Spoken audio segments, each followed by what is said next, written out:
सभी इष्ट मित्रों को संजीव शास्त्री का सादर प्रणाम। मित्रों, हर व्यक्ति की यह कामना होती है कि हम एक लंबा और स्वस्थ जीवन व्यतीत करें। मैं आज आपके समक्ष 12 लग्न चार्ट्स में आपके जन्म के अनुसार आपका जन्म जिस भी डेट में या जिस भी समय पे हुआ है, उस समय चाहे मेष लगन उदित हो रही हो, चाहे वृषभ लगन उदित हो रही हो, कुछ पहले मैं आपको ऐसे कॉन्सेप्ट्स बताऊंगा जो हमें लंबा जीवन देते हैं। इसके पश्चात मैं मेष लगन से लेकर, जैसा कि मेरा टॉपिक आप देख रहे हैं बोर्ड पर फ्लैश हो ही रहा है, 12 लग्नों में कैसे बनेगा दीर्घायु योग। अब तक जो भी आपने प्रोग्राम दीर्घायु योग के देखे होंगे, उसमें आपको केवल ग्रहों के हिसाब से बताया गया है, लेकिन आज का जो ये मेरा प्रोग्राम है ये बिल्कुल अलग है। मैं आपको 12 लग्नों पर प्रत्येक लगन में कैसे दीर्घायु योग बनता है और कौन कौन से ऐसे योग होते हैं, कौन कौन से ऐसे ग्रह होते हैं जो कि हमें लंबा जीवन दे सकते हैं। सबसे पहले आपको मैं समझाता हूं कि आयु के जो कारक हैं वह है शनिदेव। शनि ग्रह को आयु का स्थिर कारक माना गया है। इसके अलावा काल पुरुष कुंडली में जो आयु के भाव माने गए हैं वह एक तो लगन को माना गया है, क्योंकि वैसे तो लगन हमारे शरीर और फुल स्ट्रक्चर को शो करती है, लेकिन लगन क्योंकि शरीर है और शरीर की जो समाप्ति है वही मृत्यु कहलाती है। तो जब शरीर की मृत्यु होती है तो लग्न का उसमें इन्वॉल्व होना यह स्वाभाविक ही हो जाता है। वैसे जो हमारी कुंडली में आयु का भाव है वह अष्टम भाव है। तो काल पुरुष में लग्न यानी शरीर और 8वां यानी कि आयु भाव, और यदि हम भावात भावम वाले सिद्धांत को अप्लाई करते हैं तो अष्टम टू अष्टम थ्योरी के अनुसार हमारे भाव का, हमारी कुंडली का जो तृतीय भाव है यानी 8वें से 8वां होने की वजह से वह भी हमारा आयु भाव कहलाता है। मित्रों, समय ना गवाते हुए अब मैं आपको मेष लगन से लेकर मीन लगन तक प्रत्येक लगन में दीर्घायु योग कैसे बनेगा इसके ऊपर पूरा आपको विश्लेषणात्मक अध्ययन करके टू द पॉइंट समझाऊंगा। आपकी जो भी लगन हो उसके अनुसार आप अपनी कुंडली को देख सकते हैं, अपनी कुंडली में कैसे बनेगा दीर्घायु योग। तो सबसे पहले हम पहले वाली लग्न यानी मेष लगन को लेकर चलते हैं। मित्रों, यदि आपके लग्नेश बलवान हो, सबसे पहला जो दीर्घायु योग बनेगा मेष लगन में वह कैसे बनेगा। यदि आपके मंगल की पोजीशन मेष लगन में बहुत शानदार है और वह बृहस्पति जैसे ग्रह के साथ बैठा है, या आपकी कुंडली में लग्न में ही मेष लगन है और लगन में ही बृहस्पति बैठा है। दर्शकों, बृहस्पति हमारी जीवनी शक्ति को दर्शाता है, अतः बृहस्पति का बलवान होना भी आयु को बढ़ाता है। और जब भी आपकी कुंडली में लग्नेश या अष्टमेश, लग्नेश यहां और अष्टमेश 8वें भाव को कहते हैं, इसका जो स्वामी है वह यहां या यहां या यहां, इन तीनों जगहों में कहीं भी वह बृहस्पति जैसे शुभ ग्रह के साथ बैठ जाए तो ऐसे में दीर्घायु योग होगा मेष लगन के लिए।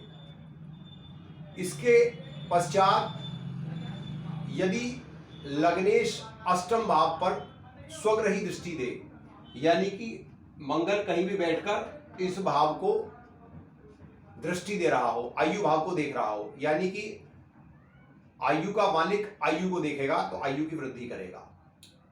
और इसमें एक शर्त होनी और जरूरी है कि यदि यह भाव जितना ज्यादा शुभ ग्रहों से दृष्ट होगा उतना ही व्यक्ति जो है दीर्घायु तो होगा ही, एक स्वस्थ जीवन भी वह भोगेगा। और इससे पहले मैंने आपको यह बताया है कि अगर लगन में बृहस्पति जैसा शुभ ग्रह बैठ जाए तो वह भी आयु को बढ़ाता है। इसके बाद यदि आपका तृतीयेश जो कि मेष लगन में बुध बनेगा वह तीसरे स्थान में ही बैठ जाए तो भी अष्टम टू अष्टम थ्योरी के अनुसार आपका दीर्घायु योग होगा। और इसके अलावा यदि इस अष्टम भाव को आयु का कारक शनि कहीं से भी इस पर दृष्टिपात कर दे, यानी कि शनि यहां बैठकर इसको देख ले या तीसरी दृष्टि से यहां बैठकर इसको देख ले या एकादश भाव में शनि आपका विराजमान है यहां से दशम दृष्टि से यह इसको देख ले तो भी आपका दीर्घायु योग कहलाएगा। इसके अलावा यदि शनि अष्टम टू अष्टम थ्योरी अप्लाई करता हुआ यहाँ पे विराजमान हो जाए, तृतीय स्थान पर भी बैठ जाएगा तो भी वह मेष लगन में दीर्घायु योग होगा। तो यह तो थे मेष लगन के दीर्घायु योग। अब हम वृषभ लगन में दीर्घायु योग देखते हैं। मित्रों, यहां भी वही थ्योरी अप्लाई होगी। वृषभ लगन के लिए शुक्र जो है लग्नेश बनेंगे और अष्टमेश जो बनेंगे वह बनेंगे बृहस्पति।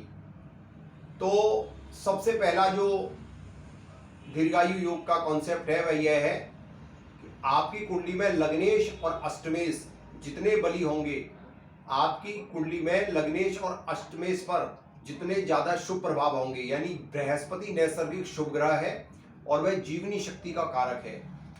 कई बार मैंने ऐसा भी देखा है कि कुंडली में दीर्घायु योग होता है लेकिन बृहस्पति नीच का हो, पाप ग्रहों से अस्त हो, तब भी व्यक्ति को आयु पर संकट आ जाता है। तो बृहस्पति जैसे नैसर्गिक शुभ ग्रह जो कि जीवनी शक्ति के कारक भी माने जाते हैं। इसके अलावा लग्नेश का और अष्टमेश का वृषभ लगन में बृहस्पति और शुक्र बलवान होने चाहिए। उनकी जो दृष्टि है वह अष्टम भाव पे होनी चाहिए या वह बृहस्पति जैसे ग्रह के साथ कहीं केंद्र या त्रिकोणों में विराजित होने चाहिए। उसके अलावा वृषभ लगन पर भी वही चीज होगी। मान लीजिए वृषभ लगन में यहां मिथुन राशि का शनि बैठ जाए और उसकी दृष्टि अष्टम भाव पे हो जाए, या फिर यहां बृहस्पति बैठ जाए और वह 1 2 3 4 5 यानी अपनी मूल त्रिकोण राशि को देख ले तो यह भी दीर्घायु योग बनाएगा। वृषभ लगन में यदि शनि यहां मीन राशि में बैठकर इसको देख ले तो भी वह दीर्घायु योग बनाएगा। अब मित्रों, यहां एक चर्चा और कर लेते हैं कि दीर्घायु योग का मतलब कितनी आयु है, क्योंकि समय के अनुसार हमारी जो पूर्ण आयु है वह भी कम होती जा रही है।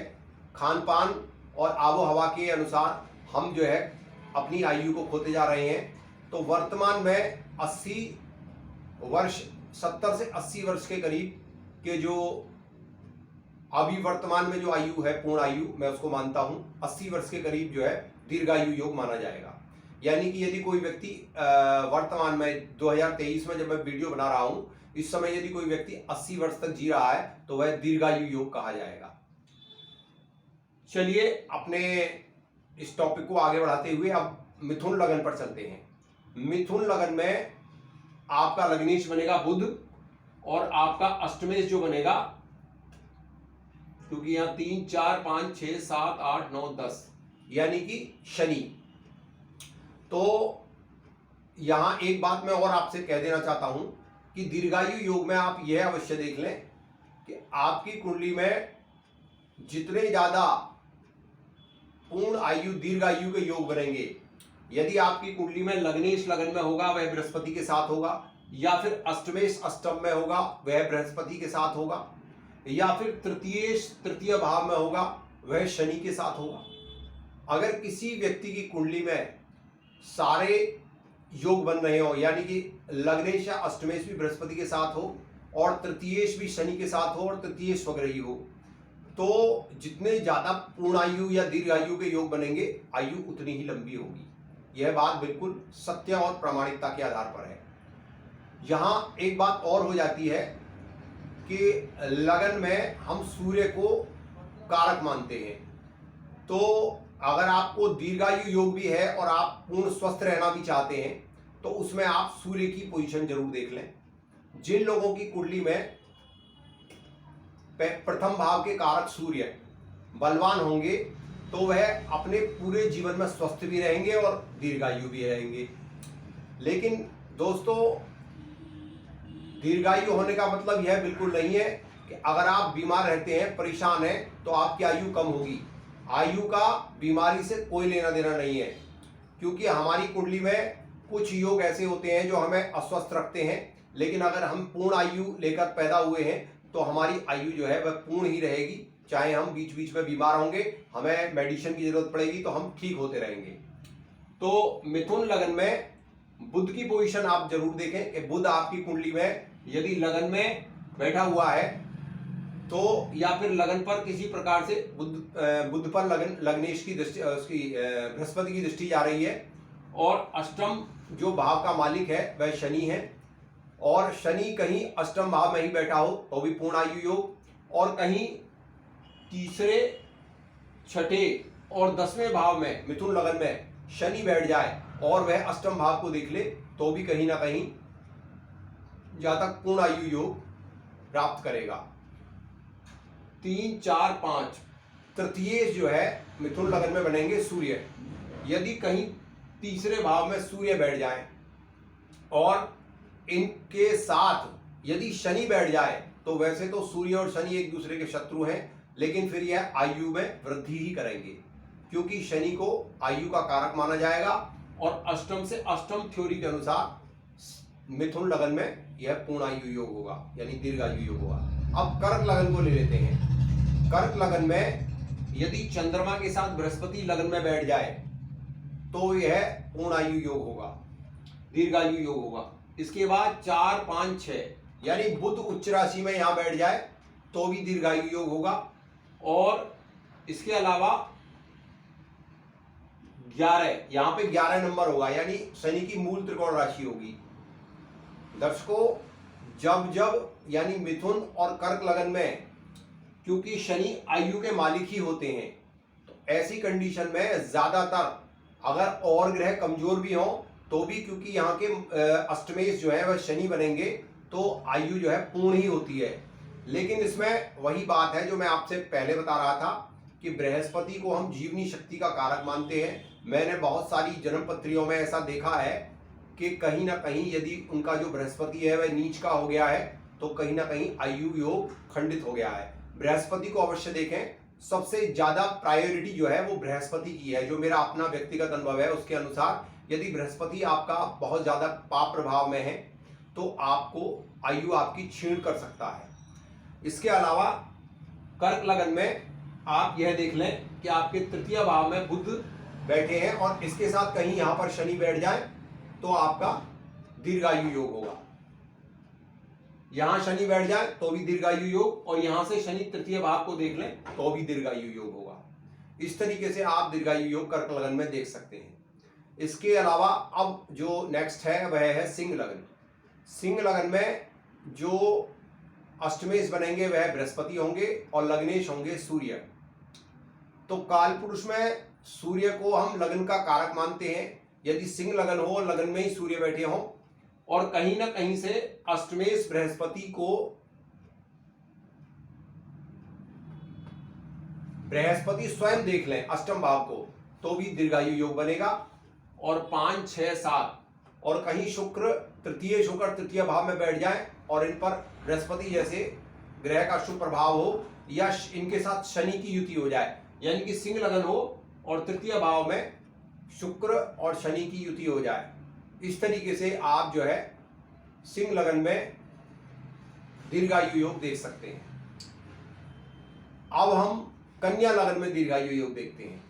कन्या लगन वालों के लिए दीर्घायु योग, मित्रों, कन्या लगन में यदि मंगल जैसा ग्रह लगन में बैठ जाए, क्योंकि मंगल को 8वें भाव का कारक माना गया है, अतः अगर मंगल जैसा ग्रह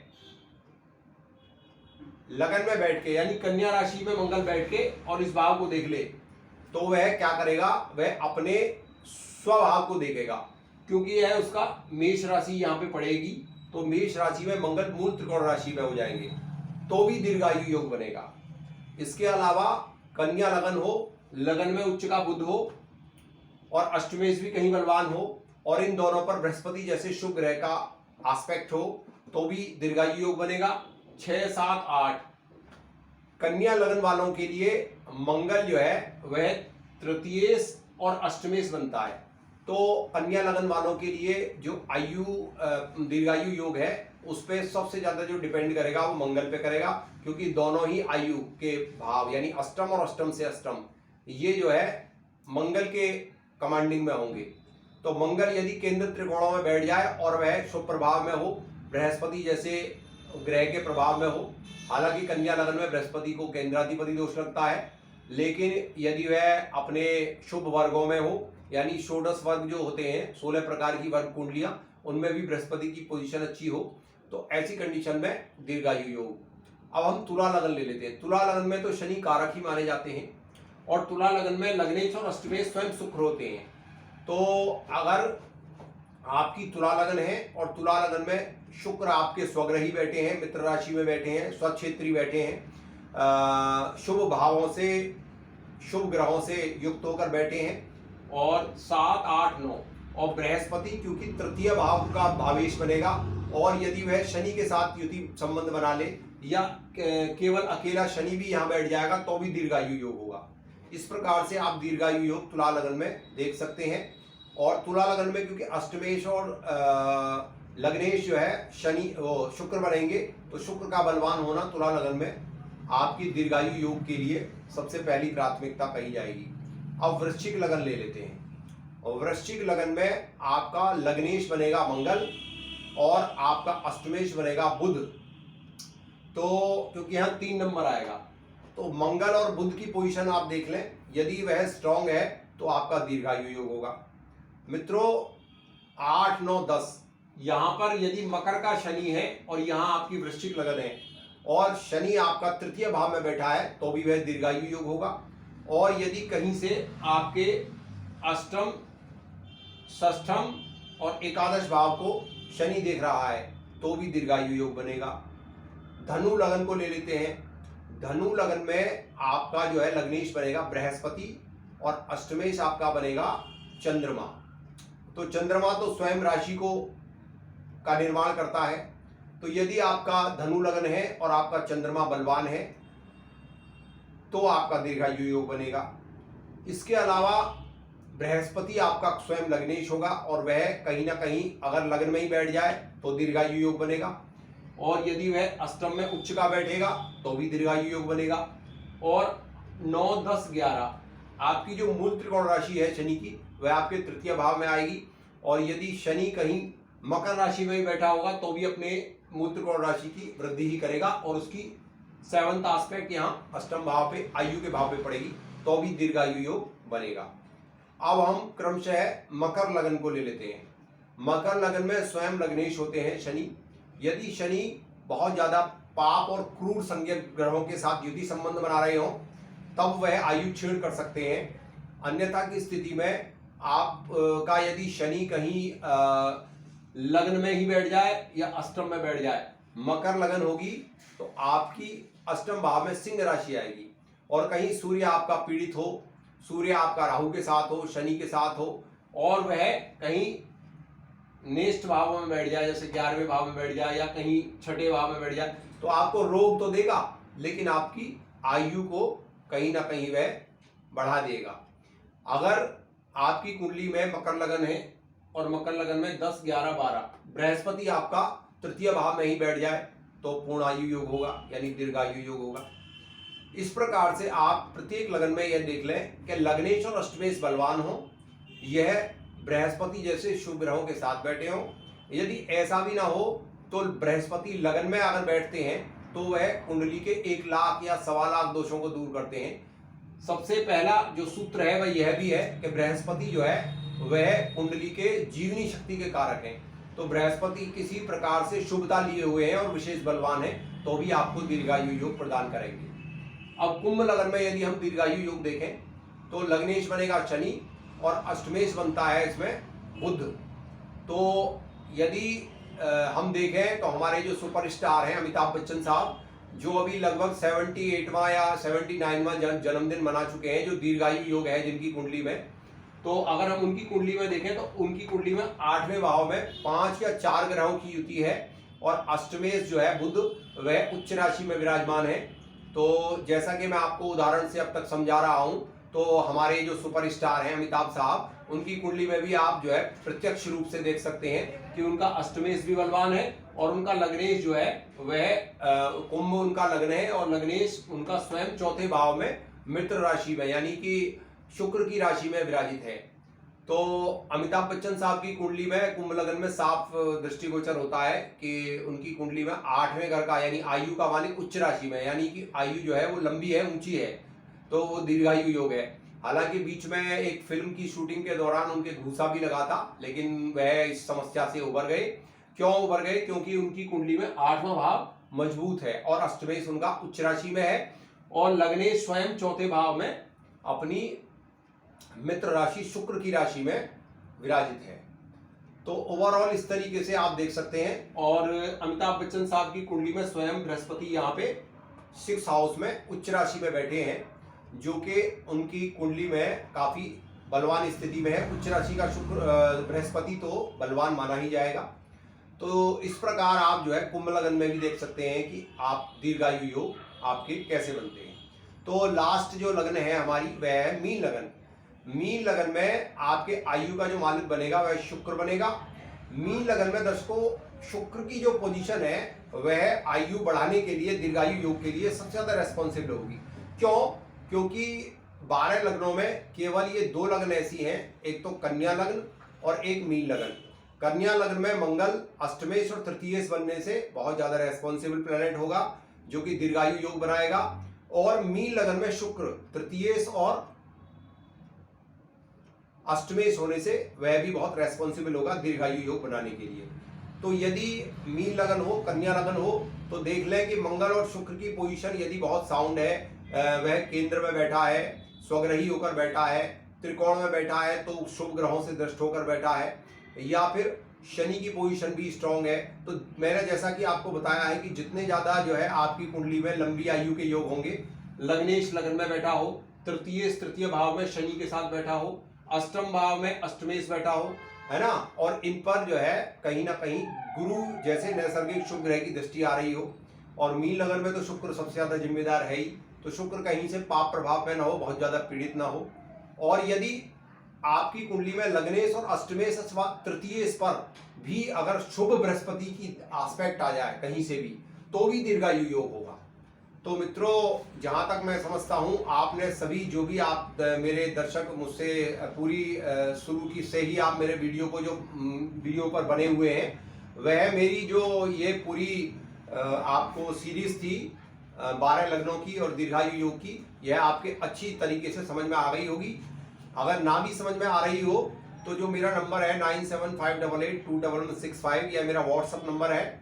इस पर जाकर आप मेरे से अपने कुंडली में दीर्घायु योग से संबंधित कोई भी आपके फल समझ में ना आ रहा हो तो आप निसंकोच मुझसे पूछ सकते हैं। यदि मैं खाली हुआ और मेरे पास समय हुआ तो मैं आपको जरूर संतुष्ट करने का प्रयास करूंगा। आगे भी मैं बहुत ही रोचक विषयों पर आपको वीडियो प्रस्तुत करता रहूंगा। आपका कोई भी सुझाव मेरे इस वीडियो से संबंधित हो तो आप मुझे व्हाट्सएप द्वारा जो है मुझे इन्फॉर्म कर सकते हैं। तो मित्रों, मुझे मेरा जो हौसला है वह बढ़ाने के लिए आप जो है निरंतर मेरे वीडियो को देखते रहते हैं, इसके लिए आपका कोटि कोटि धन्यवाद। नमो नारायण। दर्शकों, आज के लिए इतना ही। नमस्कार।